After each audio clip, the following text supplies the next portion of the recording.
Bienvenue dans cette interview accordée par le chef d'État ivoirien, le président Alassane Ouattara. Bonjour Monsieur le Président. Bonjour David. Tous les sujets qui rythment la vie sociopolitique de la Côte d'Ivoire intéressent les Ivoiriens.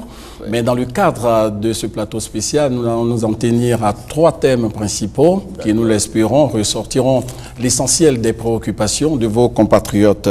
Il s'agit du social, de la politique intérieure et des questions internationales. Pour échanger avec vous, Monsieur le Président, je suis avec Venance Kona, oui, journaliste, directeur général du groupe Fraternité Matin. Bonjour, Monsieur le Président. Content de vous voir. Merci. Valérie Boni, correspondant de la radio BBC. Voilà. Bonjour, Monsieur le Président. Et Anna Sylvestre, correspondant de France 24 et RFI. Monsieur le Président, première question. Après des années de crise, la Côte d'Ivoire reprend le chemin de la croissance, le chemin du développement économique, comme en témoignent les rapports de la Banque mondiale et du FMI. Alors, comment êtes-vous parvenu à ce résultat? Était-ce un défi pour vous? Ah oui, bien naturellement. Cela a été un grand défi.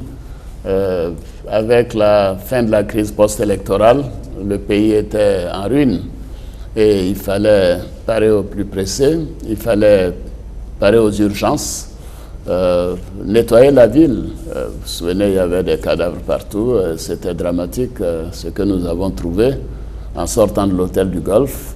Mais je ne voudrais pas m'appesantir sur cet aspect de notre passé récent.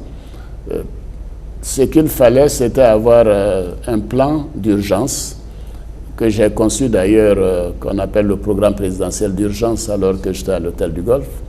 Et également avoir une équipe pour mettre en œuvre le programme sur lequel j'avais porté ma campagne, qui était le programme Vivre Ensemble, avec bien sûr tous les partis politiques qui m'ont soutenu. Et je dois dire que la qualité de l'équipe est un élément essentiel de la mise en œuvre de tout plan ou de tout programme. Nous sommes mis au travail, c'est un élément essentiel également, et grâce à cela, au fil des mois, des ans, la Côte d'Ivoire a retrouvé la normalité. Ça n'a pas été facile, il fallait prendre des décisions difficiles, mais fondamentalement, moi je suis très optimiste, je crois que nous sommes sur la bonne voie.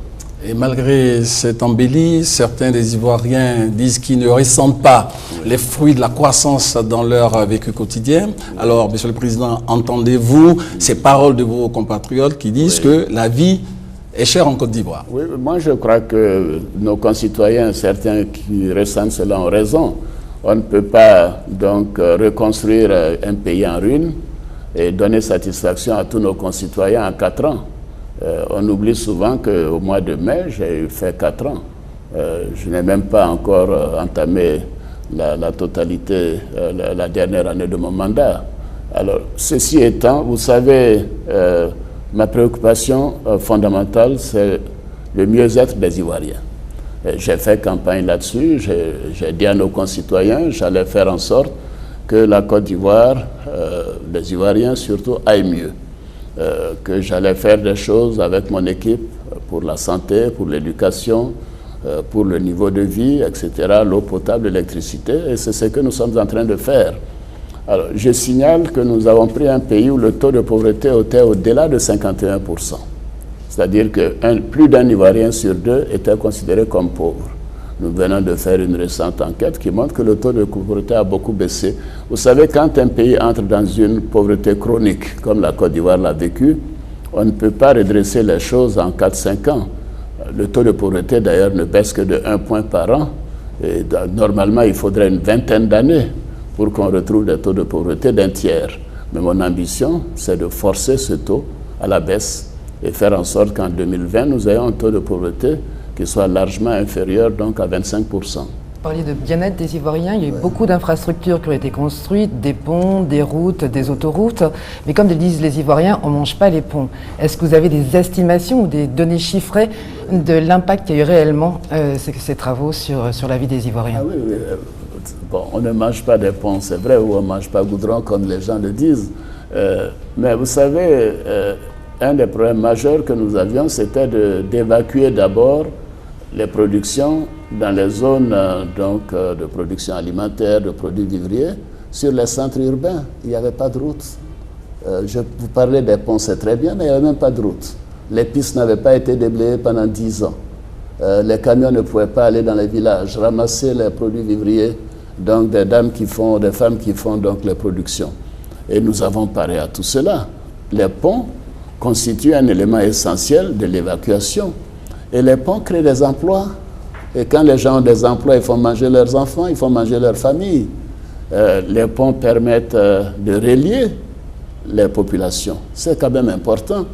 Cet aspect de la Côte d'Ivoire qui a été divisé, le pont, c'est tout un symbole qui rassemble les Ivoiriens, qui relie les Ivoiriens d'un côté à l'autre. Alors moi, je continuerai de construire des ponts parce que j'estime que cela fait partie non seulement du mieux-être des Ivoiriens, et les gens vont le ressentir de mieux en mieux, mais cela fait partie également de tout un symbole de mon objectif de construire un pays moderne où les infrastructures sont de qualité. Quand j'étais Premier ministre il y a 25 ans, la Côte d'Ivoire avait des meilleures infrastructures que la Tunisie ou le Maroc. Mais aujourd'hui, il n'y a rien de comparable, mais nous y allons y arriver. Nous allons reprendre notre place parce que nous avons cette volonté et je crois que les Ivoiriens le comprennent. Je suis très engagé à améliorer le sort des plus défavorisés. C'est cela en réalité le but de la politique. Si on n'arrive pas à faire en sorte que la majorité de la population se sente mieux, considère que sa situation sociale s'est améliorée, ce n'est pas la peine de faire de la politique. On ne fait pas... Moi, je ne suis pas venu pour me servir, je suis venu pour servir les Ivoiriens. Et je pense que, bon, les indicateurs, je ne veux pas rentrer dans les chiffres, mais les indicateurs le montrent. Que ce soit au niveau de l'eau potable, nous avons quand même donné à Abidjan, en 5 ans, en 4 ans d'ailleurs, plus d'eau qu'en un demi-siècle, depuis l'indépendance. Nous avons réglé une bonne partie des problèmes d'électricité, même si ces temps-ci il y a des coupures qui sont reliées aux questions d'intempéries et aux difficultés que nous avons donc de passer d'un système à l'autre. Mais fondamentalement, nous avons plus d'électricité par tête d'habitant aujourd'hui qu'il y a 10 ans, qu'il y a 15 ans ou même qu'il y a 5 ans. Et ainsi de suite. Nous avons construit beaucoup plus de centres de santé, des écoles. En fait, je pense que nous aurons l'occasion d'inviter tout cela. Mais je voudrais insister, Valérie, pour dire que ceux qui disent on ne mange pas goudron, on ne mange pas les ponts, c'est vraiment de la mauvaise foi. Parce que nous savons bien que le pont Henri Konan Bédié est une infrastructure dont les Ivoiriens rêvaient depuis des décennies. Alors quand on donne cela, la politique, ce n'est pas seulement le matériel. Il y a ce sens, la fierté des Ivoiriens, que nous avons accompli quelque chose d'important. Nous avons un échangeur qui n'existe nulle part en Afrique, même en Afrique du Sud. Moi, je pense que nous sommes sur la bonne voie et je continuerai de construire des ponts, de construire des routes, de construire des écoles, des centres de santé, et ainsi de suite. Monsieur le Président, permettez-moi de revenir sur l'électricité. Oui. On a annoncé récemment une hausse des tarifs d'électricité. Et dans les jours et semaines qui ont suivi, on a assisté à des coupures. Oui. Certains ont interprété ça comme un délestage. Oui. Le moins qu'on puisse dire, c'est que le courant ne passe plus. Oui. Ou si vous voulez, les Ivoiriens n'y voient plus rien. Nous sommes passés de 1100 mégawatts de production à pratiquement 1600 mégawatts. C'est-à-dire que nous avons en 4 ans augmenté la production d'électricité de quasiment 50%. En plus de cela, qu'est-ce qui s'est passé? Nous avons trouvé un système vétuste au plan des infrastructures de distribution. Vous pouvez produire donc du courant, mais si les infrastructures, les câbles ne sont vieux et parce qu'il y a beaucoup d'électricité, ça saute. Bien sûr que le courant ne passera pas. S'il y a une inondation ou bien des pluies très fortes qui font que certaines infrastructures sont endommagées, c'est ce que nous avons vécu, et ainsi de suite. Alors, moi, je suis très attristé de savoir que, avec tous ces progrès que nous faisons, que nombreux de nos concitoyens ont souffert de ces coupures d'électricité. Mais je prends l'engagement que dans quelques semaines, c'est que le chose sera définitivement derrière nous. Et je vais plus loin. Quand nous avons commencé, nous étions parmi les derniers en matière de production et d'offres d'électricité à nos concitoyens. Nous étions parmi les derniers en matière donc, de disponibilité d'électricité, je dirais, pour me résumer. Mais les coupures d'électricité étaient fréquentes. Il y a 5 ans, souvenez-vous, les coupures d'électricité, c'était toutes les semaines. À tel point que ceux qui pouvaient avaient acheté des groupes électrogènes.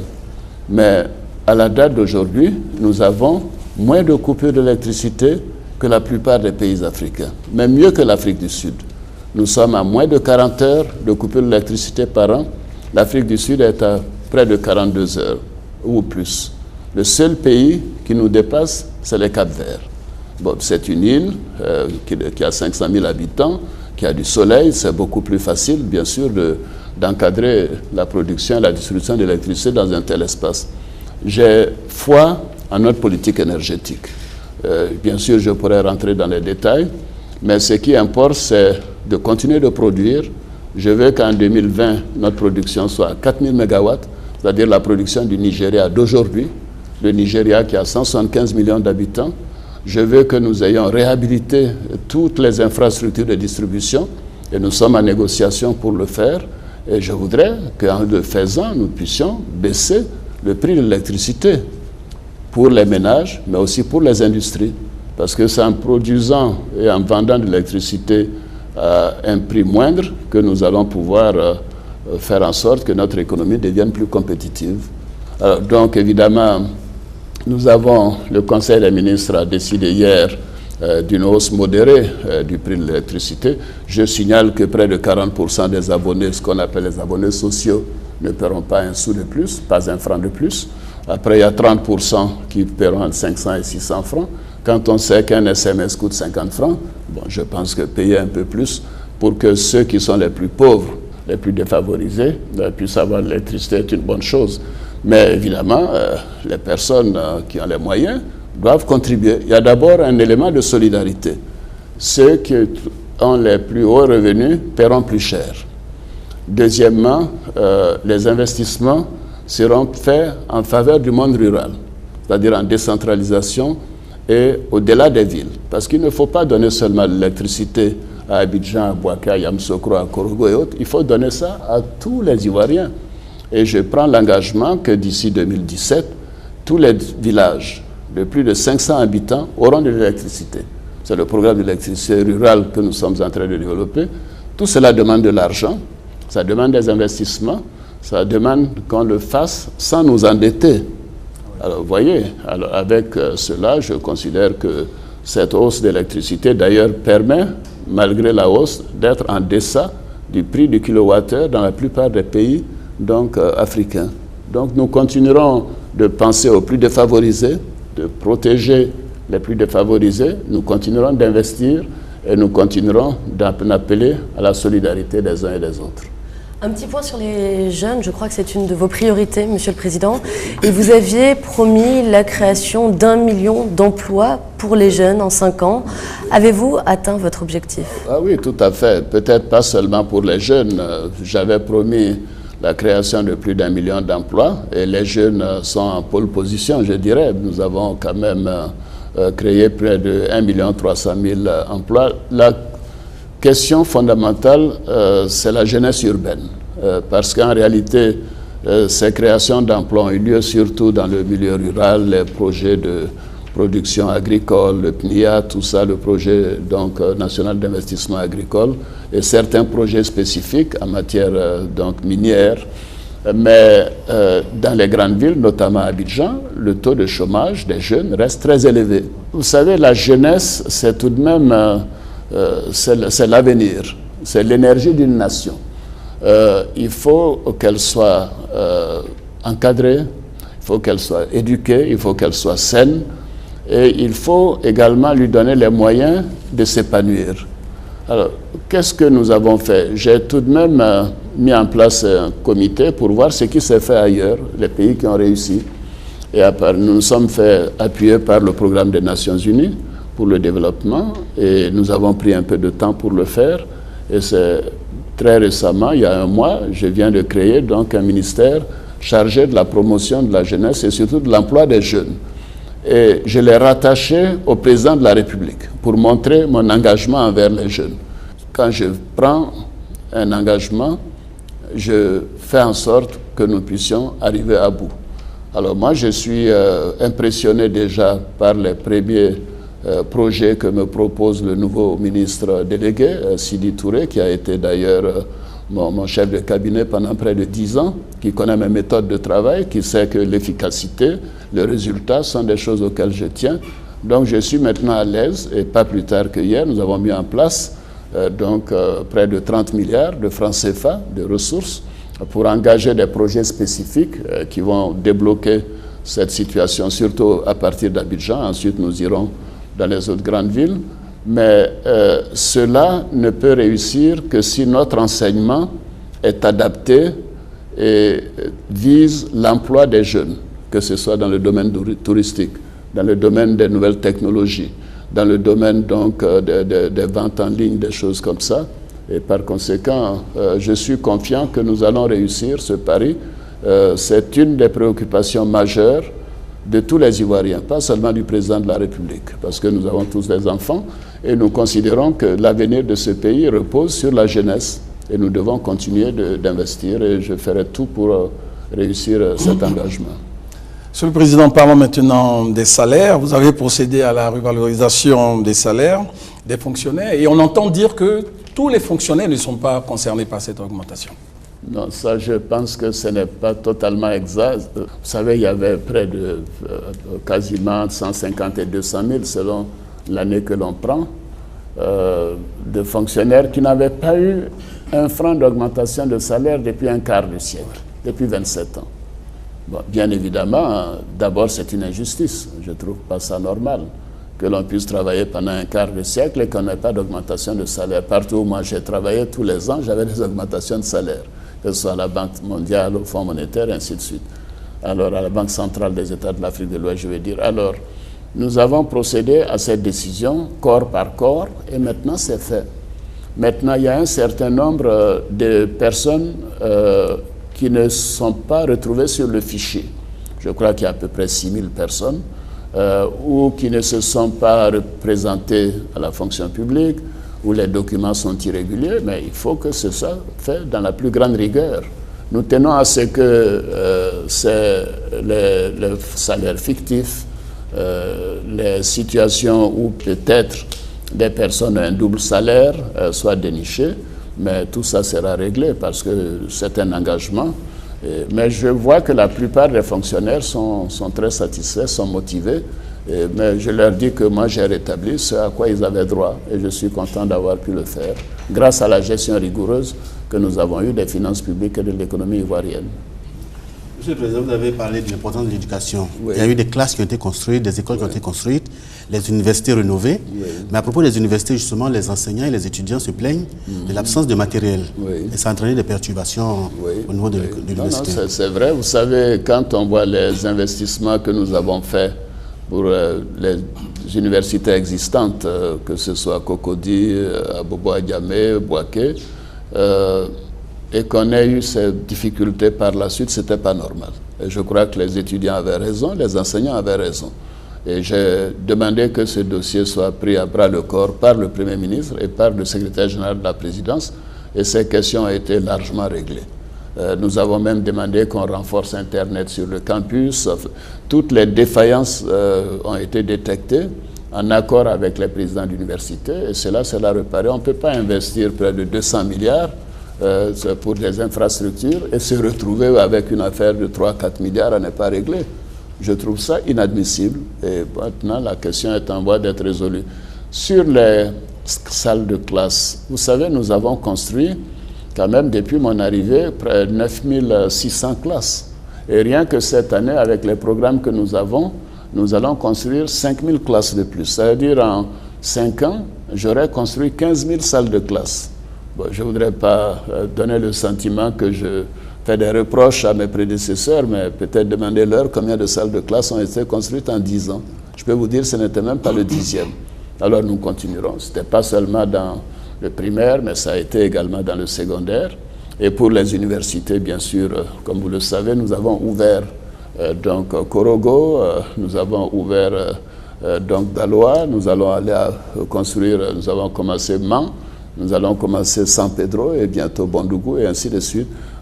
Mon objectif à moyen terme, compte tenu de l'expérience que j'ai eue, surtout que je me suis occupé de l'Amérique latine et de l'Asie quand j'étais au Fonds monétaire international, c'est très important d'avoir des pôles universitaires dans les régions. D'abord pour les familles, ça leur permet de fixer les jeunes dans leur région, de les garder plus longtemps à la maison, ça leur donne un encadrement et ça réduit les coûts de transport pour les familles défavorisées. Envoyer des enfants jusqu'à Abidjan ou même jusqu'à Bouaké n'est pas facile. Donc nous aurons une université dans chaque chef-lieu de district. C'est-à-dire qu'en dehors d'Abidjan et de Yamoussoukro, mon ambition c'est que nous ayons 10 universités. Donc on aura un minimum de 12 universités sur l'ensemble du territoire. Pour que même au Djéné, qui est très loin, je dis même au Djéné parce que c'est l'une des régions les plus défavorisées, Bouna, des régions où il n'y avait quasiment même pas d'école. Quand j'ai fait la campagne, je suis allé dans Bouna, dans des villages, les écoles n'avaient pas de toit. Mais je vais leur donner l'université à terme. Nous allons le faire à Odjéné. Nous allons le faire dans tous les chefs-lieux de district. Parce que l'éducation, c'est la base du progrès. Et c'est également la base de l'évolution, de l'émancipation des peuples. Et je tiens beaucoup à cela. Monsieur le Président, avant de passer aux effets néfastes des inondations, dès votre arrivée aux affaires, vous avez pris l'engagement de construire 60 000 logements. Est-ce que 4 ans après, l'objectif est atteint? Non, pas du tout. Pas du tout. Sur ce dossier, nous avons des lenteurs. Nous avons eu d'abord des problèmes, vous savez, les querelles dans l'administration, maintenant qui sont réglés, les questions d'attribution et tout ça. J'avais commencé avec un ministère du logement, parce que je voulais donner la priorité au logement. Bon, évidemment, par la suite, nous avons pensé que tout ça créait trop de bureaucratie. Et nous avons donc remis le tout dans un ministère de la construction, du logement, de l'urbanisme. Alors, les programmes, vous savez, de logement doivent être bien étudiés. Nous ne pouvons pas nous retrouver dans une situation où on fait des logements et que personne ne puisse l'habiter. Donc il fallait bien sûr des logements sociaux, des logements moyen standing et des logements de grand standing, notamment pour les institutions internationales comme la Banque africaine de développement. Donc il faut régler les problèmes de terrain. Il faut trouver les bonnes entreprises qui ont montré qu'elles peuvent le faire et qu'elles l'ont fait ailleurs. Il faut trouver les financements et surtout voir comment les Ivoiriens les plus défavorisés peuvent avoir accès à ce financement. Les taux d'intérêt étaient aux alentours de 14-15% il y a 5 ans. Mais nous avons demandé à la Banque centrale, nous avons demandé aux banques commerciales de travailler à réduire le taux de sortie des prêts. Et nous y arrivons. Et les logements sociaux, les gens pourront les avoir à moins de 10% de taux d'intérêt, quelquefois même 6%. Et c'est ce qui leur permettra de payer les traites, les loyers vont pouvoir couvrir donc les traites que les personnes auront. Nous continuerons. Nous avons à peu près 20 000 logements en perspective. Je confesse que nous n'aurons pas atteint mon objectif, mais parce que tout simplement, d'abord, nous avons eu des urgences par rapport à la situation générale, par rapport au vécu des Ivoiriens, l'eau, la santé, l'école, etc. Et maintenant, le problème administratif lié à la question donc des terres, de l'aménagement, mais tout ça est maintenant bien réglé et ça va s'accélérer. Et je pense que nous allons pouvoir atteindre cela très facilement au cours des 2 années à venir. Abidjan a connu de très fortes inondations ces derniers temps, Monsieur le Président, et les intempéries ont fait au moins 6 morts dans la capitale économique, au moins 6 morts, dont certains dans des quartiers qui avaient pourtant fait l'objet d'opérations de déguerpissement ces derniers mois. Alors, pourquoi est-ce que cela arrive encore? Oui. D'abord, mes condoléances, bien évidemment, à toutes les victimes. Il y a eu exactement 10 morts, le résultat de ces inondations du mois de juin. Et ce n'est pas facile d'avoir une telle situation. D'abord, prendre la décision de déguerpissement n'était pas facile, parce qu'en général, ce sont des populations vraiment très défavorisées. Il fallait trouver des endroits pour les délocaliser, il fallait leur donner un pécule pour le faire, et il fallait essayer de voir comment construire des logements à bas coût le plus rapidement possible. Tout ça a été engagé, mais bien évidemment, tout ne peut pas être terminé d'un temps T. Et malheureusement, certaines de ces populations sont retournées sur les lieux dont elles avaient été déguerpies. Bon, évidemment, mais je signale que les morts que nous avons eus proviennent des éboulements. ou bien des personnes qui ont été emportées par des eaux. Voilà, donc c'était quand même pas des spectacles que nous avons vécu il y a 2-3 ans, où nous avions une trentaine de morts parce que bon, la situation même de l'assainissement des voies n'avait pas été réglée. Là, je voudrais féliciter le ministre de la Construction qui a été très courageux pour ce programme d'assainissement. Mais nous avons d'ailleurs, hier en Conseil des ministres, décidé de continuer. Il faut continuer, il faut éduquer. Et il y a aussi une volonté, je pense, nous devons avoir la volonté, un civisme plus aigu. Nous devons parler aux populations de ces endroits à Diamé, à Tekoubé, leur dire que c'est de notre intérêt à tous. Nous ne voulons pas voir des morts à cause des eaux. Quand il pleut comme ça, c'est très bien pour nos barrages, pour l'agriculture, mais le résultat, c'est qu'il ne faut pas qu'il y ait de morts, et c'est 0 mort pour la prochaine saison des pluies. C'est l'objectif que nous nous sommes donné. Je voudrais revenir un petit peu justement sur les déguerpissements. Ces populations qui étaient dans des zones à risque, on les a chassées des endroits où ils étaient. Le ministère de la Construction lui-même dit qu'il y a 4% de ces populations qui ont été dédommagées. Le résultat, ce sont des familles éclatées qui habitent séparées dans différents quartiers, des enfants qui ne vont plus à l'école, des gens qui ont perdu leurs moyens de survie. Est-ce que ce n'est pas mettre ces populations encore plus à risque ? Non, bien au contraire, il faut les sécuriser dans les nouveaux endroits qui leur sont créés. Vous savez, nous avons un devoir de protection de ces populations défavorisées. Nous ne pouvons pas tout simplement, ce sont les plus fragiles, et nous ne pouvons pas tout simplement les laisser là et prendre le risque il y ait encore des morts à cause de la saison des pluies. Non, nous devons faire plus en matière de construction de logements spécifiques à bas coût et faire en sorte que ces personnes se retrouvent dans des endroits mieux sécurisés. Et c'est ce que nous sommes en train de faire. Alors, la Côte d'Ivoire est classée 115e sur 175 pays au classement de Transparency International sur la corruption. Les diplomates et de nombreuses ONG dénoncent ce problème.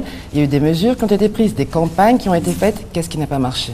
Non, ça marche, mais ça prend du temps. Vous savez, écoutez, la corruption, malheureusement, elle est ancienne comme malheureusement la nature humaine. Mais ceci étant, nous devons tout faire pour continuer de combattre la corruption. Nous avons pris des mesures, je ne veux pas ennuyer tout le monde avec ça, que ce soit la déclaration des biens, que ce soit le code d'éthique au niveau du gouvernement, que ce soit la mise en place de la haute autorité pour la bonne gouvernance, et ainsi de suite. Et je peux vous dire que moi, je suis sans état d'âme sur les questions de corruption. Je demande qu'on me fasse état de cas de corruption et je les règle dans la journée. J'ai pris des décisions spectaculaires en la matière, je ne voudrais pas donc revenir là-dessus. Et chaque fois que j'ai pu avoir la preuve qu'un agent était indélicat, à détourner des deniers publics, j'ai pris mes responsabilités, que ce soit au niveau de l'administration ou au niveau d'autres structures. Donc je continuerai. Mais malheureusement, nous sommes dans un pays où cela a été quand même longtemps toléré. Ça rentre dans le cadre global du problème de l'impunité dans notre pays. Alors, on peut voler, tant qu'on partage un peu, ça passe. Mais moi, je n'accepte pas cela. On ne doit pas voler les deniers publics.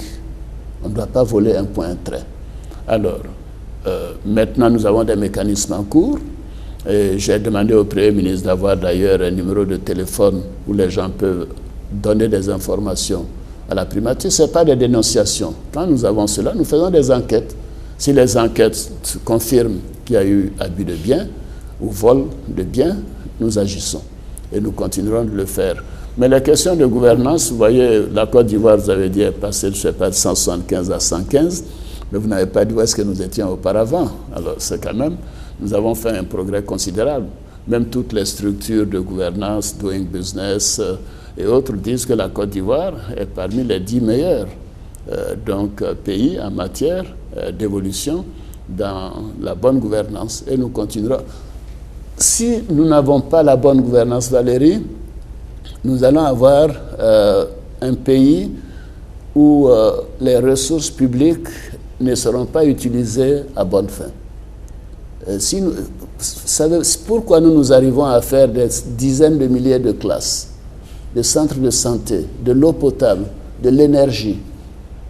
Tout cela en 4 ans, et que certains n'ont pas pu le faire en 10 ans. Mais qu'est-ce qu'ils ont fait des ressources qu'il y avait? Parce que ces ressources ont été gaspillées. Et je n'accepte pas le gaspillage des ressources publiques. Si quelqu'un est riche et veut gaspiller son argent personnel, c'est son droit. Alors donc nous continuerons de traquer tous ceux que nous considérons sur lesquels nous avons des éléments précis sur les questions de corruption. Et nous serons sans état d'âme, quelle que soit la personne, quel que soit le niveau de la personne.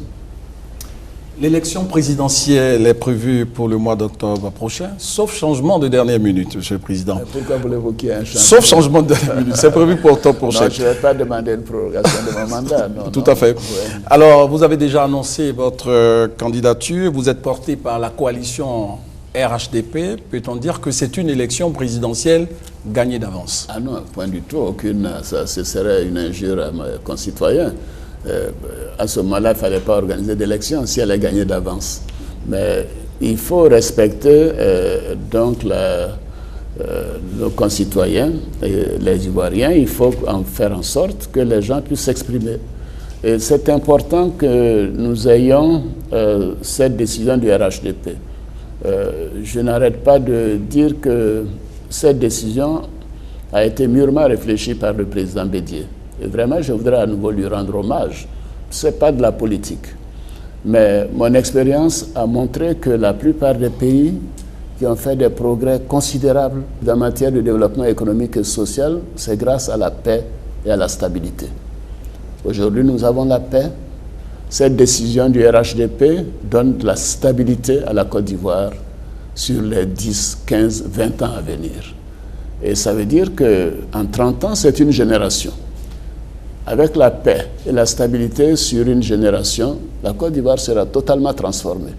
Et donc je rends hommage au président Bédié parce qu'il aurait pu dire, mais après tout, je n'ai pas été élu en 2010, je vais être candidat en 2015. Rien ne l'en empêchait. Mais il a décidé de me soutenir en disant, mais voici une équipe qui fait du bon travail. Ce travail est partagé par les partis alliés, le PDCI, le RDR, l'UDPCI, tous les partis qui sont membres de la coalition, et que c'était mieux pour la Côte d'Ivoire de continuer dans cette voie. Et moi, j'en suis très heureux, mais cela ne veut pas dire que l'élection est gagnée d'avance. Nous allons faire campagne. Nous allons d'abord nous assurer que tout est fait pour que le maximum d'Ivoiriens soient sur la liste électorale. Parce que c'est le droit, et j'encourage tous les Ivoiriens à voter. Le taux de participation est une affaire importante pour la crédibilité de l'élection. Bon, bien sûr, le taux d'élection, pour moi, est un élément auquel je tiens, mais la commission électorale indépendante, comme son nom l'indique, indépendante, elle fait un travail donc maintenant de révision de la liste électorale. Cela doit se poursuivre et elle fera en sorte que les élections se tiennent selon les règles. Je ne ferai aucune interférence avec le travail de la commission. Elle a été mise en place après beaucoup de difficultés. Elle travaille maintenant, il y a un consensus à l'intérieur. C'est leur responsabilité de nous organiser de bonnes élections. Nous avons déjà provisionné les montants dont la commission a besoin pour faire son travail. Il n'y aura pas de rupture de financement. Nous allons financer ces élections et ces élections devront avoir lieu à bonne date. Et je suis persuadé, moi, qu'elles seront apaisées, qu'elles seront démocratiques, elles seront transparentes. Et j'ajoute qu'en réalité, les élections de 2010 ont été apaisées et transparentes. Les gens l'oublient. Ce n'est pas le processus électoral qui a posé problème. C'est l'acceptation du résultat. Les Ivoiriens sont habitués à aller voter dans la paix, dans le calme. Donc je ne me fais pas de soucis.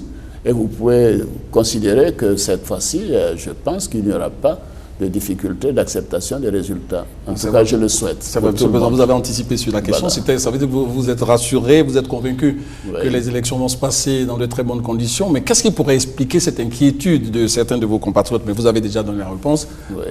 Vénance? Oui, je voudrais revenir sur l'appel d'Aoukro qui a été lancé par le président Bédié. Ça fait beaucoup de bruit. Je crois même que ça vous a coûté l'amitié d'un de vos anciens amis. Est-ce que vous êtes sûr que la base du PDCI suivra cet appel-là? Oui, mais vous savez, les électeurs sont libres. Je pense que le président Bédié est un homme politique qui a quand même montré qu'il est appuyé et soutenu par le PDCI. Cela a été démontré à plusieurs occasions, le congrès du PDCI et d'autres opportunités. Je souhaite pour ma part que, bien sûr, les électeurs du PDCI suivent le président Bédié pour que je puisse effectivement avoir un taux de participation et d'élection confortable. Mais je peux vous dire en toute honnêteté que je n'ai pas de doute sur cet aspect des choses. Le président Bédié est respecté dans son parti. Son parti sait que cette alliance est bonne pour la Côte d'Ivoire, mais elle est également bonne pour le PDCI.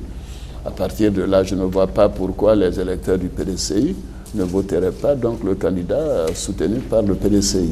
Vous dites qu'elle est bonne pour le PDCI, mais plusieurs personnalités de ce parti ne sont pas tout à fait d'accord avec vous. Oui. Ils ont même un peu tourné le dos au chef de leur parti. Vous imaginez à qui je pense? C'est la liberté d'expression. Je pense qu'elles ont le droit de s'exprimer de cette manière, d'être candidat, c'est leur droit. Moi, je n'ai pas de commentaire à faire là-dessus. Mais pour vous, ça n'est pas une épine dans le pied en vue d'octobre prochain? C'est la preuve de la démocratie. Ça veut dire que la démocratie est vivante en Côte d'Ivoire et que, en réalité, tout le monde peut se déclarer candidat et espérer aller à des élections pour les gagner. Voilà. Monsieur le Président, dans ces conditions, votre objectif, est-ce que c'est d'être réélu dès le premier tour? Ah oui, moi, mon objectif, c'est d'être élu dès le premier tour pour qu'on puisse continuer le travail. Parce que s'il y a un deuxième tour, ça fait un mois de moins. Vous voyez, j'ai déjà perdu 4 mois et demi avec la situation passée. Je souhaite que je sois élu dès le premier tour, comme ça, j'aurais rattrapé un mois. Ça permettrait de continuer. Et je souhaite que cette campagne soit la plus courte possible pour ne pas interrompre le travail du gouvernement. C'est ce que j'ai dit au Premier ministre Daniel Duncan. J'ai dit, faites en sorte que le gouvernement travaille quasiment jusqu'à la dernière minute. C'est important, bien sûr, les élections, mais ce qui est plus important, c'est ce pourquoi les Ivoiriens m'ont élu. C'est de mettre la Côte d'Ivoire au travail, c'est de faire avancer la Côte d'Ivoire, et c'est ce que nous sommes en train de faire. Donc, en gros, ça veut dire que vous ne craignez pas du tout l'opposition ou les recompositions actuelles de l'opposition? Non, mais il ne faut pas avoir de crainte en politique. Il faut être engagé, et il faut être confiant. Et c'est ce que j'ai été. J'ai été opposant moi-même. Ça m'a pris combien d'années? Ça m'a pris plus de 10 ans. Mais j'ai accepté les vicissitudes. Et puis mais fondamentalement, les Ivoiriens se sont prononcés à ma faveur. Je remercie mes concitoyens. Et à partir de là, mais tous ceux qui veulent être candidats peuvent être candidats et puis les Ivoiriens trancheront. Et je souhaite que mon programme, mon bilan, soit là pour donner confiance à mes concitoyens que je mérite un deuxième mandat. Dès le premier tour. Voilà. Monsieur le Président, l'alternance, c'est dans 5 ans. Vous ferez la passe au PDCI? Je suis d'accord avec l'appel de Daoukro. Oui. Nous devons faire un parti unifié. Ce sera l'objectif. Et je l'ai dit, je l'ai répété. Pour moi, les questions de personne ne m'intéressent pas. Le parti doit être unifié. Nous devons avoir un grand parti. Et c'est cela qui fera la stabilité de la Côte d'Ivoire. Si on parle d'alternance aujourd'hui, c'est parce que nous avons encore le PDCI, le RDR et autres. Il y aura une alternance, elle est certaine, mais par rapport à ma personne, parce que moi je ne serai pas candidat en 2020. Mais à partir de là, le parti unifié verra les mécanismes par lesquels on doit choisir la meilleure personne pour aller donc aux élections. Voilà. La révision des...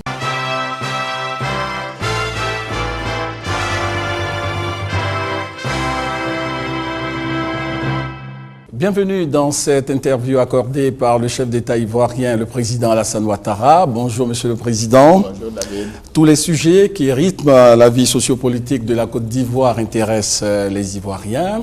Oui. Mais dans le cadre de ce plateau spécial, nous allons nous en tenir à 3 thèmes principaux qui, nous l'espérons, ressortiront l'essentiel des préoccupations de vos compatriotes.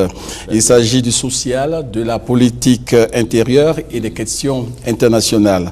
Pour échanger avec vous, Monsieur le Président, je suis avec Venance Kouna, oui, journaliste, directeur général du groupe Fraternité Matin. Bonjour, Monsieur le Président. Content de vous voir. Merci. Valérie Boni, correspondant de la radio BBC. Voilà. Bonjour, Monsieur le Président. Et Anna Sylvestre, correspondant de France 24 et RFI. Monsieur le Président, première question. Après des années de crise, la Côte d'Ivoire reprend le chemin de la croissance, le chemin du développement économique, comme en témoignent les rapports de la Banque mondiale et du FMI. Alors, comment êtes-vous parvenu à ce résultat? Était-ce un défi pour vous? Ah oui, bien naturellement. Cela a été un grand défi. Avec la fin de la crise post-électorale, le pays était en ruine et il fallait parer au plus pressé, il fallait parer aux urgences, nettoyer la ville. Vous vous souvenez, il y avait des cadavres partout, c'était dramatique ce que nous avons trouvé en sortant de l'hôtel du Golfe. Mais je ne voudrais pas m'appesantir sur cet aspect de notre passé récent. Ce qu'il fallait, c'était avoir un plan d'urgence que j'ai conçu d'ailleurs, qu'on appelle le programme présidentiel d'urgence alors que j'étais à l'hôtel du Golfe, et également avoir une équipe pour mettre en œuvre le programme sur lequel j'avais porté ma campagne, qui était le programme Vivre Ensemble, avec bien sûr tous les partis politiques qui m'ont soutenu. Et je dois dire que la qualité de l'équipe est un élément essentiel de la mise en œuvre de tout plan ou de tout programme. Nous sommes mis au travail, c'est un élément essentiel également. Et grâce à cela, au fil des mois, des ans, la Côte d'Ivoire a retrouvé la normalité. Ça n'a pas été facile, il fallait prendre des décisions difficiles. Mais fondamentalement, moi je suis très optimiste. Je crois que nous sommes sur la bonne voie. Et malgré cette embellie, certains des Ivoiriens disent qu'ils ne ressentent pas les fruits de la croissance dans leur vécu quotidien. Alors, Monsieur le Président, entendez-vous ces paroles de vos compatriotes qui disent que la vie est chère en Côte d'Ivoire? Oui, moi je crois que nos concitoyens, certains qui ressentent cela ont raison. On ne peut pas donc reconstruire un pays en ruine et donner satisfaction à tous nos concitoyens en 4 ans. On oublie souvent qu'au mois de mai, j'ai fait 4 ans. Je n'ai même pas encore entamé la totalité, la dernière année de mon mandat. Alors, ceci étant, vous savez, ma préoccupation fondamentale, c'est le mieux-être des Ivoiriens. J'ai fait campagne là-dessus, j'ai dit à nos concitoyens, j'allais faire en sorte que la Côte d'Ivoire, les Ivoiriens surtout, aillent mieux. Que j'allais faire des choses avec mon équipe pour la santé, pour l'éducation, pour le niveau de vie, etc., l'eau potable, l'électricité, et c'est ce que nous sommes en train de faire. Alors, je signale que nous avons pris un pays où le taux de pauvreté était au-delà de 51%. C'est-à-dire que plus d'un Ivoirien sur 2 était considéré comme pauvre. Nous venons de faire une récente enquête qui montre que le taux de pauvreté a beaucoup baissé. Vous savez, quand un pays entre dans une pauvreté chronique, comme la Côte d'Ivoire l'a vécu, on ne peut pas redresser les choses en 4-5 ans. Le taux de pauvreté, d'ailleurs, ne baisse que de 1 point par an. Et normalement, il faudrait une vingtaine d'années pour qu'on retrouve des taux de pauvreté d'1 tiers. Mais mon ambition, c'est de forcer ce taux à la baisse et faire en sorte qu'en 2020, nous ayons un taux de pauvreté qui soit largement inférieur donc à 25%. Vous parliez de bien-être des Ivoiriens, il y a eu beaucoup d'infrastructures qui ont été construites, des ponts, des routes, des autoroutes, mais comme le disent les Ivoiriens, on ne mange pas les ponts. Est-ce que vous avez des estimations ou des données chiffrées de l'impact qu'il y a eu réellement ces travaux sur la vie des Ivoiriens? Ah oui. Bon, on ne mange pas des ponts, c'est vrai, ou on ne mange pas goudron comme les gens le disent, mais vous savez, un des problèmes majeurs que nous avions, c'était d'évacuer d'abord les productions dans les zones de production alimentaire, de produits vivriers, sur les centres urbains. Il n'y avait pas de route. Je vous parlais des ponts, c'est très bien, mais il n'y avait même pas de route. Les pistes n'avaient pas été déblayées pendant 10 ans. Les camions ne pouvaient pas aller dans les villages, ramasser les produits vivriers, donc des femmes qui font donc les productions. Et nous avons paré à tout cela. Les ponts constituent un élément essentiel de l'évacuation. Et les ponts créent des emplois. Et quand les gens ont des emplois, ils font manger leurs enfants, ils font manger leurs familles. Les ponts permettent de relier les populations. C'est quand même important. Cet aspect de la Côte d'Ivoire qui a été divisé, le pont, c'est tout un symbole qui rassemble les Ivoiriens, qui relie les Ivoiriens d'un côté à l'autre. Alors moi, je continuerai de construire des ponts parce que j'estime que cela fait partie non seulement du mieux-être des Ivoiriens, et les gens vont le ressentir de mieux en mieux, mais cela fait partie également de tout un symbole de mon objectif de construire un pays moderne où les infrastructures sont de qualité. Quand j'étais Premier ministre il y a 25 ans, la Côte d'Ivoire avait des meilleures infrastructures que la Tunisie ou le Maroc.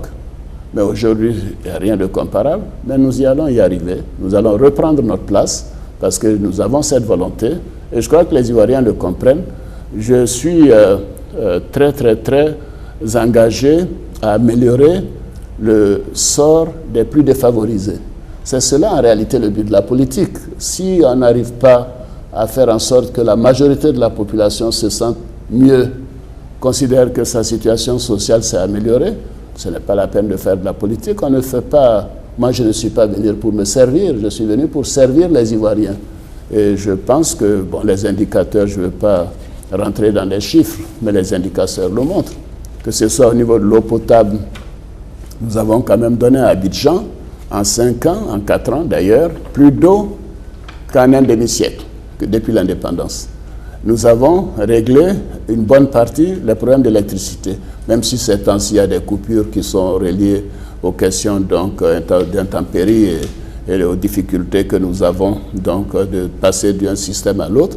Mais fondamentalement, nous avons plus d'électricité par tête d'habitant aujourd'hui qu'il y a 10 ans, qu'il y a 15 ans ou même qu'il y a 5 ans. Et ainsi de suite. Nous avons construit beaucoup plus de centres de santé, des écoles. En fait, je pense que nous aurons l'occasion d'inviter tout cela. Mais je voudrais insister, Valérie, pour dire que ceux qui disent on ne mange pas goudron, on ne mange pas les ponts, c'est vraiment de la mauvaise foi.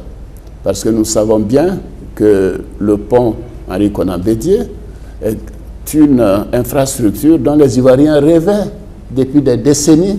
Alors quand on donne cela, la politique, ce n'est pas seulement le matériel. Il y a ce sens, la fierté des Ivoiriens, que nous avons accompli quelque chose d'important. Nous avons un échangeur qui n'existe nulle part en Afrique, même en Afrique du Sud. Moi, je pense que nous sommes sur la bonne voie et je continuerai de construire des ponts, de construire des routes, de construire des écoles, des centres de santé, et ainsi de suite.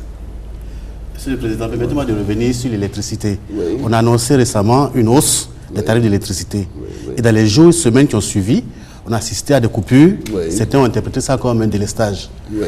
Le moins qu'on puisse dire, c'est que le courant ne passe plus. Oui. Ou si vous voulez, les Ivoiriens n'y voient plus rien. Nous sommes passés de 1100 mégawatts de production à pratiquement 1600 mégawatts. C'est-à-dire que nous avons en 4 ans augmenté la production d'électricité de quasiment 50%. En plus de cela, qu'est-ce qui s'est passé? Nous avons trouvé un système vétuste au plan des infrastructures de distribution. Vous pouvez produire donc du courant, mais si les infrastructures, les câbles ne sont vieux et parce qu'il y a beaucoup d'électricité, ça saute. Bien sûr que le courant ne passera pas. S'il y a une inondation ou bien des pluies très fortes qui font que certaines infrastructures sont endommagées, c'est ce que nous avons vécu, et ainsi de suite. Alors, moi, je suis très attristé de savoir que, avec tous ces progrès que nous faisons, que nombreux de nos concitoyens ont souffert de ces coupures d'électricité. Mais je prends l'engagement que dans quelques semaines, quelque chose sera définitivement derrière nous. Et je vais plus loin. Quand nous avons commencé, nous étions parmi les derniers en matière de production et d'offres d'électricité à nos concitoyens. Nous étions parmi les derniers en matière donc, de disponibilité d'électricité, je dirais, pour me résumer. Mais les coupures d'électricité étaient fréquentes. Il y a 5 ans, souvenez-vous, les coupures d'électricité, c'était toutes les semaines. À tel point que ceux qui pouvaient avaient acheté des groupes électrogènes. Mais à la date d'aujourd'hui, nous avons moins de coupures d'électricité que la plupart des pays africains, même mieux que l'Afrique du Sud.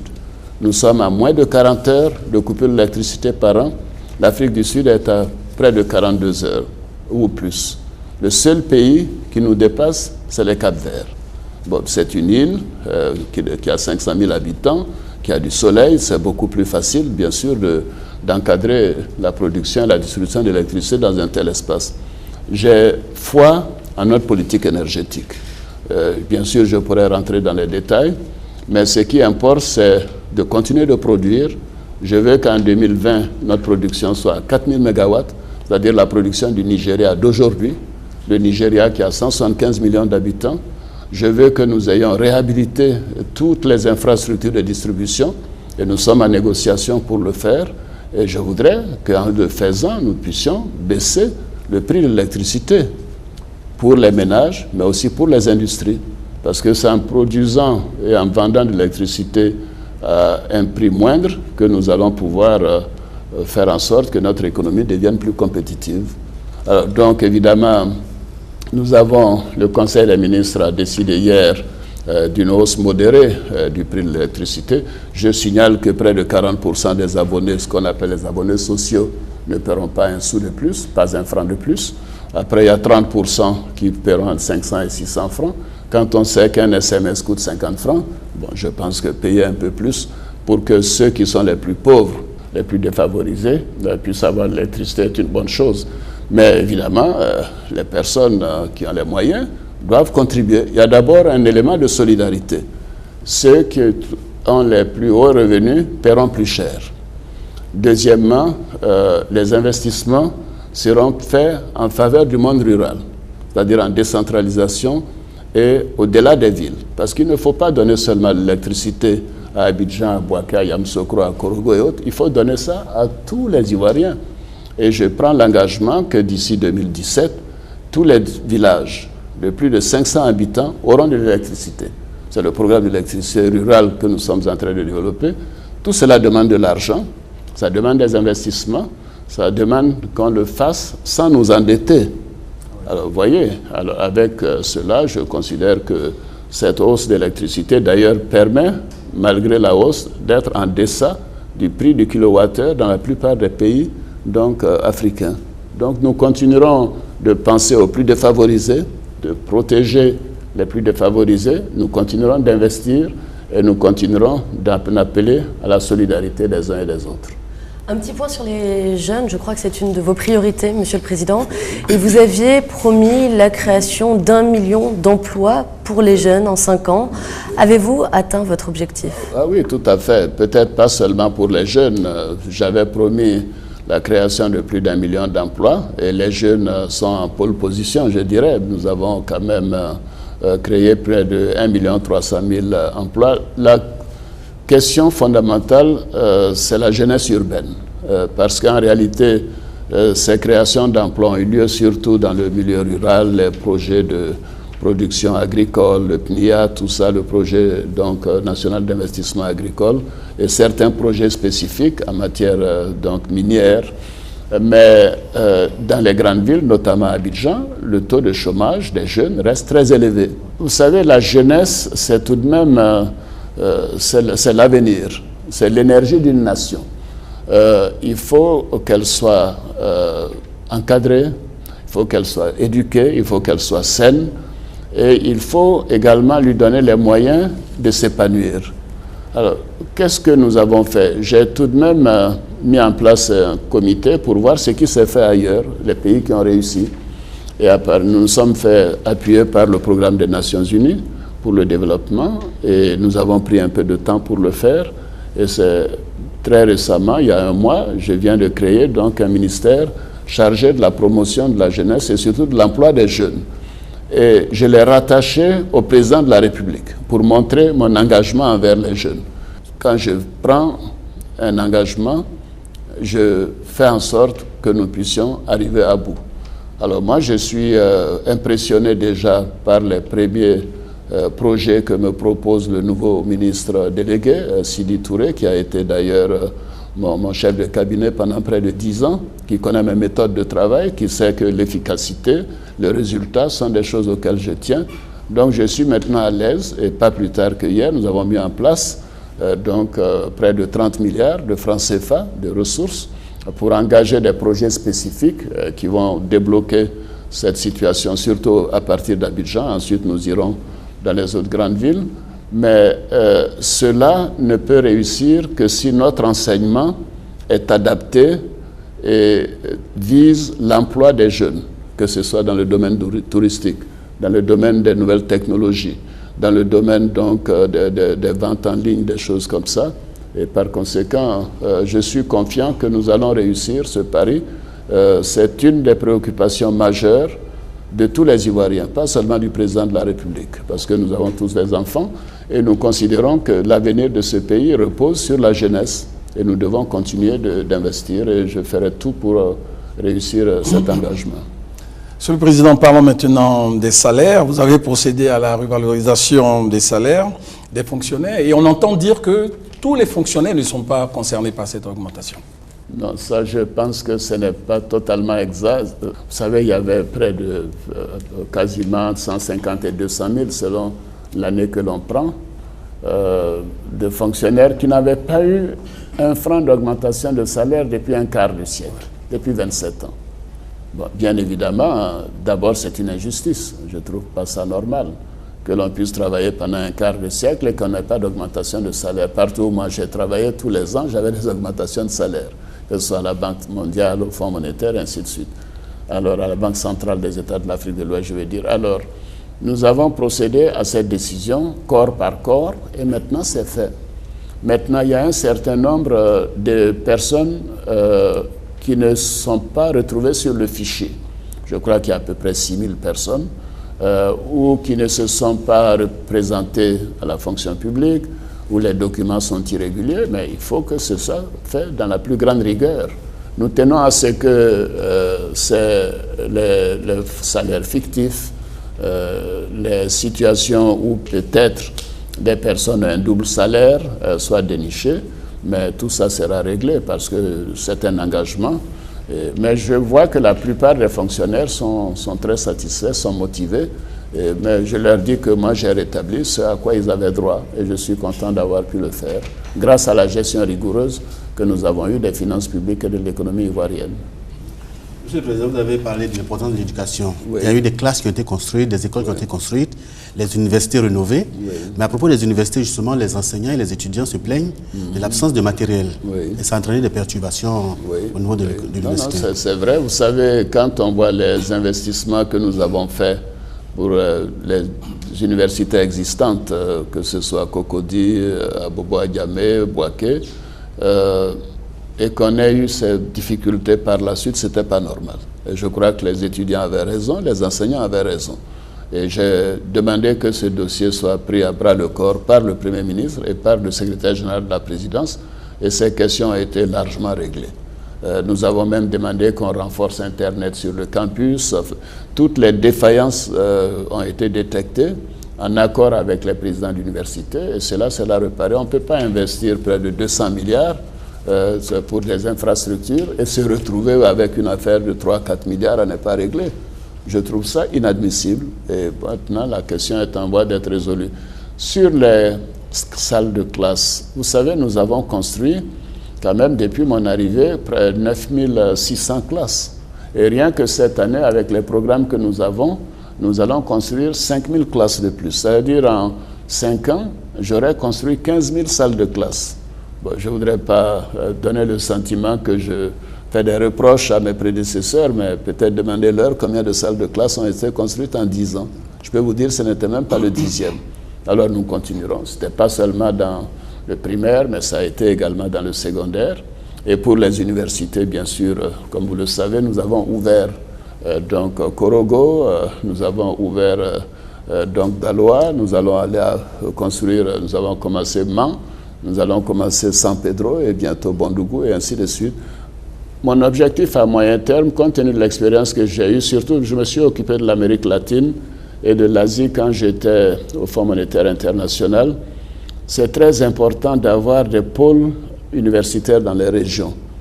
D'abord pour les familles, ça leur permet de fixer les jeunes dans leur région, de les garder plus longtemps à la maison, ça leur donne un encadrement. Et ça réduit les coûts de transport pour les familles défavorisées. Envoyer des enfants jusqu'à Abidjan ou même jusqu'à Bouaké n'est pas facile. Donc nous aurons une université dans chaque chef-lieu de district. C'est-à-dire qu'en dehors d'Abidjan et de Yamoussoukro, mon ambition c'est que nous ayons 10 universités. Donc on aura un minimum de 12 universités sur l'ensemble du territoire. pour que même au Djéné, qui est très loin, je dis même au Djéné parce que c'est l'une des régions les plus défavorisées, Bouna, des régions où il n'y avait quasiment même pas d'école. Quand j'ai fait la campagne, je suis allé dans Bouna, dans des villages, les écoles n'avaient pas de toit. Mais je vais leur donner l'université à terme. Nous allons le faire à Odjéné. Nous allons le faire dans tous les chefs-lieux de district. Parce que l'éducation, c'est la base du progrès. Et c'est également la base de l'évolution, de l'émancipation des peuples. Et je tiens beaucoup à cela. Monsieur le Président, avant de passer aux effets néfastes des inondations, dès votre arrivée aux affaires, vous avez pris l'engagement de construire 60 000 logements. Est-ce que 4 ans après, l'objectif est atteint? Non, pas du tout. Pas du tout. Sur ce dossier, nous avons des lenteurs. Nous avons eu d'abord des problèmes, vous savez, les querelles dans l'administration, maintenant qui sont réglés, les questions d'attribution et tout ça. J'avais commencé avec un ministère du logement, parce que je voulais donner la priorité au logement. Bon, évidemment, par la suite, nous avons pensé que tout ça créait trop de bureaucratie. Et nous avons donc remis le tout dans un ministère de la construction, du logement, de l'urbanisme. Alors, les programmes, vous savez, de logement doivent être bien étudiés. Nous ne pouvons pas nous retrouver dans une situation où on fait des logements et que personne ne puisse l'habiter. Donc il fallait bien sûr des logements sociaux, des logements moyen standing et des logements de grand standing, notamment pour les institutions internationales comme la Banque africaine de développement. Donc il faut régler les problèmes de terrain. Il faut trouver les bonnes entreprises qui ont montré qu'elles peuvent le faire et qu'elles l'ont fait ailleurs. Il faut trouver les financements et surtout voir comment les Ivoiriens les plus défavorisés peuvent avoir accès à ce financement. Les taux d'intérêt étaient aux alentours de 14-15% il y a 5 ans. Mais nous avons demandé à la Banque centrale, nous avons demandé aux banques commerciales de travailler à réduire le taux de sortie des prêts. Et nous y arrivons. Et les logements sociaux, les gens pourront les avoir à moins de 10% de taux d'intérêt, quelquefois même 6%. Et c'est ce qui leur permettra de payer les traites, les loyers vont pouvoir couvrir donc les traites que les personnes auront. Nous continuerons. Nous avons à peu près 20 000 logements en perspective. Je confesse que nous n'aurons pas atteint mon objectif, mais parce que tout simplement, d'abord, nous avons eu des urgences par rapport à la situation générale, par rapport au vécu des Ivoiriens, l'eau, la santé, l'école, etc. Et maintenant, le problème administratif lié à la question donc des terres, de l'aménagement, mais tout ça est maintenant bien réglé et ça va s'accélérer. Et je pense que nous allons pouvoir atteindre cela très facilement au cours des 2 années à venir. Abidjan a connu de très fortes inondations ces derniers temps, Monsieur le Président, et les intempéries ont fait au moins 6 morts dans la capitale économique, au moins 6 morts, dont certains dans des quartiers qui avaient pourtant fait l'objet d'opérations de déguerpissement ces derniers mois. Alors, pourquoi est-ce que cela arrive encore? Oui. D'abord, mes condoléances, bien évidemment, à toutes les victimes. Il y a eu exactement 10 morts, le résultat de ces inondations du mois de juin. Et ce n'est pas facile d'avoir une telle situation. D'abord, prendre la décision de déguerpissement n'était pas facile, parce qu'en général, ce sont des populations vraiment très défavorisées. Il fallait trouver des endroits pour les délocaliser, il fallait leur donner un pécule pour le faire, et il fallait essayer de voir comment construire des logements à bas coût le plus rapidement possible. Tout ça a été engagé, mais bien évidemment, tout ne peut pas être terminé à l'instant T. Et malheureusement, certaines de ces populations sont retournées sur les lieux dont elles avaient été déguerpies. Bon, évidemment, mais je signale que les morts que nous avons eus proviennent des éboulements ou bien des personnes qui ont été emportées par des eaux. Voilà, donc c'était quand même pas des spectacles que nous avons vécu il y a 2-3 ans où nous avions une trentaine de morts parce que bon, la situation même de l'assainissement des voies n'avait pas été réglée. Là, je voudrais féliciter le ministre de la Construction qui a été très courageux pour ce programme d'assainissement. Mais nous avons d'ailleurs hier en Conseil des ministres décidé de continuer. Il faut continuer, il faut éduquer. Et il y a aussi une volonté, je pense, nous devons avoir la volonté, un civisme plus aigu. Nous devons parler aux populations de ces endroits à Djamé, à Tekoubé, leur dire que c'est de notre intérêt à tous, nous ne voulons pas voir des morts à cause des eaux. Quand il pleut comme ça, c'est très bien pour nos barrages, pour l'agriculture, mais le résultat, c'est qu'il ne faut pas qu'il y ait de morts, et c'est 0 mort pour la prochaine saison des pluies. C'est l'objectif que nous nous sommes donné. Je voudrais revenir un petit peu justement sur les déguerpissements. Ces populations qui étaient dans des zones à risque, on les a chassées des endroits où ils étaient. Le ministère de la Construction lui-même dit qu'il y a 4% de ces populations qui ont été dédommagées. Le résultat, ce sont des familles éclatées qui habitent séparées dans différents quartiers, des enfants qui ne vont plus à l'école, des gens qui ont perdu leurs moyens de survie. Est-ce que ce n'est pas mettre ces populations encore plus à risque ? Non, bien au contraire, il faut les sécuriser dans les nouveaux endroits qui leur sont créés. Vous savez, nous avons un devoir de protection de ces populations défavorisées. Nous ne pouvons pas tout simplement, ce sont les plus fragiles, et nous ne pouvons pas tout simplement les laisser là et prendre le risque qu'il y ait encore des morts à cause de la saison des pluies. Non, nous devons faire plus en matière de construction de logements spécifiques à bas coût et faire en sorte que ces personnes se retrouvent dans des endroits mieux sécurisés. Et c'est ce que nous sommes en train de faire. Alors, la Côte d'Ivoire est classée 115e sur 175 pays au classement de Transparency International sur la corruption.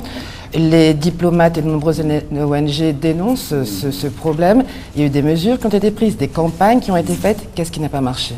Non, ça marche, mais ça prend du temps. Vous savez, écoutez, la corruption, malheureusement, elle est ancienne comme malheureusement la nature humaine. Mais ceci étant, nous devons tout faire pour continuer de combattre la corruption. Nous avons pris des mesures, je ne veux pas ennuyer tout le monde avec ça, que ce soit la déclaration des biens, que ce soit le code d'éthique au niveau du gouvernement, que ce soit la mise en place de la haute autorité pour la bonne gouvernance, et ainsi de suite. Et je peux vous dire que moi, je suis sans état d'âme sur les questions de corruption. Je demande qu'on me fasse état de cas de corruption et je les règle dans la journée. J'ai pris des décisions spectaculaires en la matière, je ne voudrais pas donc revenir là-dessus. Et chaque fois que j'ai pu avoir la preuve qu'un agent était indélicat, à détourner des deniers publics, j'ai pris mes responsabilités, que ce soit au niveau de l'administration ou au niveau d'autres structures.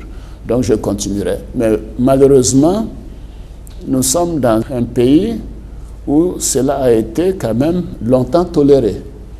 Ça rentre dans le cadre global du problème de l'impunité dans notre pays.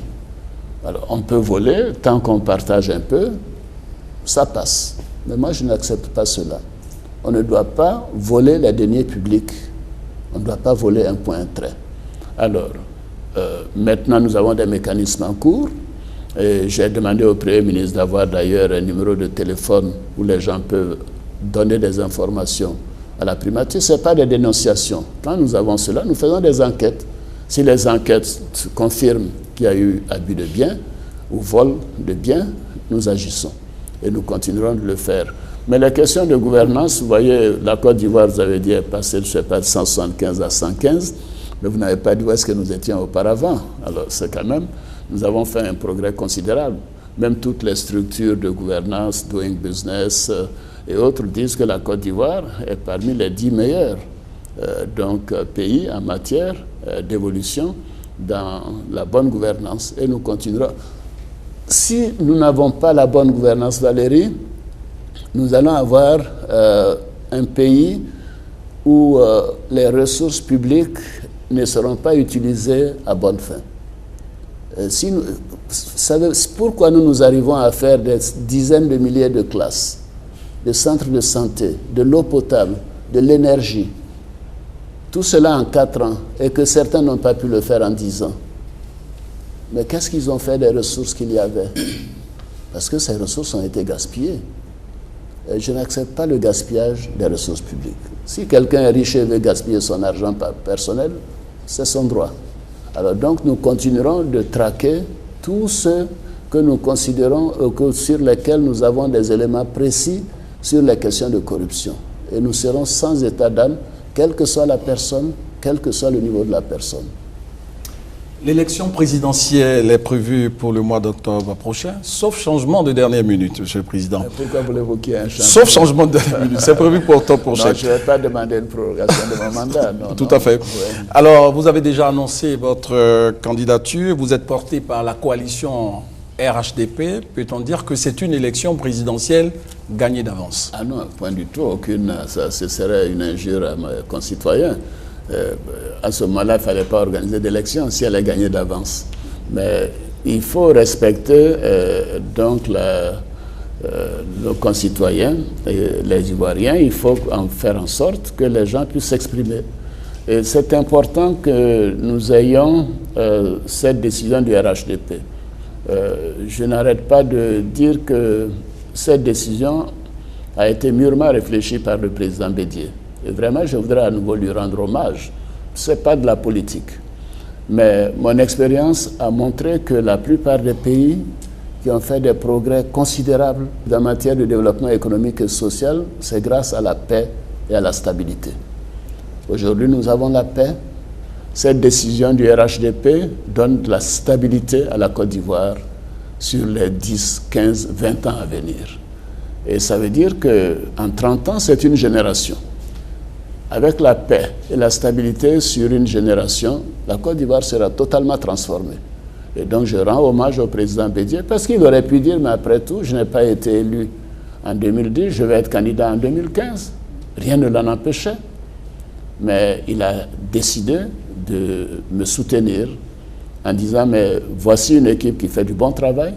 Ce travail est partagé par les partis alliés, le PDCI, le RDR, l'UDPCI, tous les partis qui sont membres de la coalition, et que c'était mieux pour la Côte d'Ivoire de continuer dans cette voie. Et moi, j'en suis très heureux, mais cela ne veut pas dire que l'élection est gagnée d'avance. Nous allons faire campagne. Nous allons d'abord nous assurer que tout est fait pour que le maximum d'Ivoiriens soient sur la liste électorale. Parce que c'est le droit, et j'encourage tous les Ivoiriens à voter. Le taux de participation est une affaire importante pour la crédibilité de l'élection. Bon, bien sûr, le taux d'élection, pour moi, est un élément auquel je tiens, mais la commission électorale indépendante, comme son nom l'indique, indépendante, elle fait un travail donc maintenant de révision de la liste électorale. Cela doit se poursuivre et elle fera en sorte que les élections se tiennent selon les règles. Je ne ferai aucune interférence avec le travail de la commission. Elle a été mise en place après beaucoup de difficultés. Elle travaille maintenant, il y a un consensus à l'intérieur. C'est leur responsabilité de nous organiser de bonnes élections. Nous avons déjà provisionné les montants dont la commission a besoin pour faire son travail. Il n'y aura pas de rupture de financement. Nous allons financer ces élections et ces élections devront avoir lieu à bonne date. Et je suis persuadé, moi, qu'elles seront apaisées, qu'elles seront démocratiques, elles seront transparentes. Et j'ajoute qu'en réalité, les élections de 2010 ont été apaisées et transparentes. Les gens l'oublient. Ce n'est pas le processus électoral qui a posé problème. C'est l'acceptation du résultat. Les Ivoiriens sont habitués à aller voter dans la paix, dans le calme. Donc je ne me fais pas de soucis. Et vous pouvez considérer que cette fois-ci, je pense qu'il n'y aura pas de difficultés d'acceptation des résultats. En tout cas, je le souhaite. C'est vrai, Monsieur le Président, vous avez anticipé sur la question. Voilà. Ça veut dire que vous êtes rassuré, vous êtes convaincu que les élections vont se passer dans de très bonnes conditions. Mais qu'est-ce qui pourrait expliquer cette inquiétude de certains de vos compatriotes? Mais vous avez déjà donné la réponse. Vénance? Oui, je voudrais revenir sur l'appel d'Aoukro qui a été lancé par le président Bédié. Ça fait beaucoup de bruit. Je crois même que ça vous a coûté l'amitié d'un de vos anciens amis. Est-ce que vous êtes sûr que la base du PDCI suivra cet appel-là? Oui, mais vous savez, les électeurs sont libres. Je pense que le président Bédié est un homme politique qui a quand même montré qu'il est appuyé et soutenu par le PDCI. Cela a été démontré à plusieurs occasions, le congrès du PDCI et d'autres opportunités. Je souhaite pour ma part que, bien sûr, les électeurs du PDCI suivent le président Bédié pour que je puisse effectivement avoir un taux de participation et d'élection confortable. Mais je peux vous dire en toute honnêteté que je n'ai pas de doute sur cet aspect des choses. Le président Bédié est respecté dans son parti. Son parti sait que cette alliance est bonne pour la Côte d'Ivoire, mais elle est également bonne pour le PDCI. À partir de là, je ne vois pas pourquoi les électeurs du PDCI ne voteraient pas donc le candidat soutenu par le PDCI. Vous dites qu'elle est bonne pour le PDCI, mais plusieurs personnalités de ce parti ne sont pas tout à fait d'accord avec vous. Ils ont même un peu tourné le dos au chef de leur parti. Vous imaginez à qui je pense? C'est la liberté d'expression. Je pense qu'elles ont le droit de s'exprimer de cette manière, d'être candidat, c'est leur droit. Moi, je n'ai pas de commentaire à faire là-dessus. Mais pour vous, ça n'est pas une épine dans le pied en vue d'octobre prochain? C'est la preuve de la démocratie. Ça veut dire que la démocratie est vivante en Côte d'Ivoire et que, en réalité, tout le monde peut se déclarer candidat et espérer aller à des élections pour les gagner. Voilà. Monsieur le Président, dans ces conditions, votre objectif, est-ce que c'est d'être réélu dès le premier tour? Ah oui, moi, mon objectif, c'est d'être élu dès le premier tour pour qu'on puisse continuer le travail. Parce que s'il y a un deuxième tour, ça fait un mois de moins. Vous voyez, j'ai déjà perdu 4 mois et demi avec la situation passée. Je souhaite que je sois élu dès le premier tour, comme ça, j'aurais rattrapé un mois. Ça permettrait de continuer. Et je souhaite que cette campagne soit la plus courte possible pour ne pas interrompre le travail du gouvernement. C'est ce que j'ai dit au Premier ministre Daniel Duncan. J'ai dit, faites en sorte que le gouvernement travaille quasiment jusqu'à la dernière minute. C'est important, bien sûr, les élections, mais ce qui est plus important, c'est ce pourquoi les Ivoiriens m'ont élu. C'est de mettre la Côte d'Ivoire au travail, c'est de faire avancer la Côte d'Ivoire, et c'est ce que nous sommes en train de faire. Donc, en gros, ça veut dire que vous ne craignez pas du tout l'opposition ou les recompositions actuelles de l'opposition? Non, mais il ne faut pas avoir de crainte en politique. Il faut être engagé, et il faut être confiant. Et c'est ce que j'ai été. J'ai été opposant moi-même. Ça m'a pris combien d'années? Ça m'a pris plus de 10 ans. Mais j'ai accepté les vicissitudes. Et puis bon, mais fondamentalement, les Ivoiriens se sont prononcés à ma faveur. Je remercie mes concitoyens. Et à partir de là, mais tous ceux qui veulent être candidats peuvent être candidats et puis les Ivoiriens trancheront. Et je souhaite que mon programme, mon bilan, soit là pour donner confiance à mes concitoyens que je mérite un deuxième mandat. Dès le premier tour. Voilà. Monsieur le Président, l'alternance, c'est dans 5 ans. Vous ferez la passe au PDCI? Je suis d'accord avec l'appel de Daoukro. Oui. Nous devons faire un parti unifié. Ce sera l'objectif. Et je l'ai dit, je l'ai répété. Pour moi, les questions de personne ne m'intéressent pas. Le parti doit être unifié. Nous devons avoir un grand parti.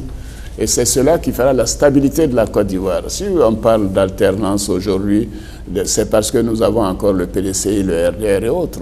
Il y aura une alternance, elle est certaine, mais par rapport à ma personne, parce que moi je ne serai pas candidat en 2020. Mais à partir de là, le parti unifié verra les mécanismes par lesquels on doit choisir la meilleure personne pour aller donc aux élections. Voilà. La révision